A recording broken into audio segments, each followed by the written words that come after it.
chers et chers collègues, cher professeur Haroche-Murou, cher président et vice-président Société Savante.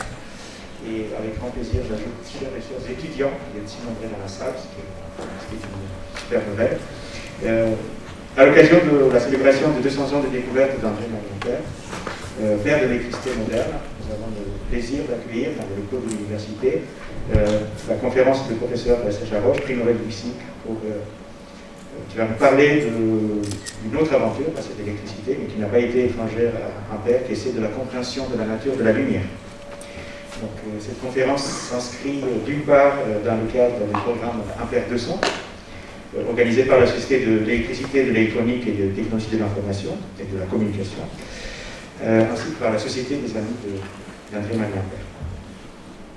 Donc, elle s'inscrit également, comme c'est marqué, la labellisation de musée Ampère comme site historique de la physique européenne, label attribué par la Société européenne de physique.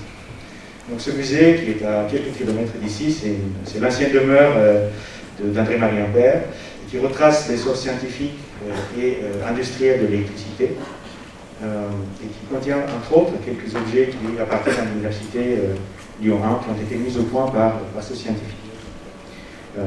D'ailleurs, l'université a récemment signé une convention avec la Société des Amis d'André-Marie Ampère, convention qui officialise une collaboration construite sur plusieurs décennies. Alors pour mesurer un peu donc, le chemin parcouru en 200 ans, rappelons qu'en 1820, lorsqu'Ampère a introduit à l'Académie des sciences la notion de courant électrique, l'électricité n'a pratiquement aucune application pratique. 200 ans plus tard, il est difficile d'imaginer un quotidien sans électricité. Et par ailleurs, même si c'est accessoire pour un scientifique, Ampère, c'est tout de même l'un des scientifiques dont on prononce le plus son nom, parce qu'il est devenu pratiquement un nom commun, n'est-ce pas, comme communauté de mesure internationale du courant électrique. Donc, à ce titre, il est certainement le plus illustre des savants du monde. Donc, pour finir, donc, je vous remercie pour avoir organisé cet événement et puis ce qui va suivre dans l'après-midi.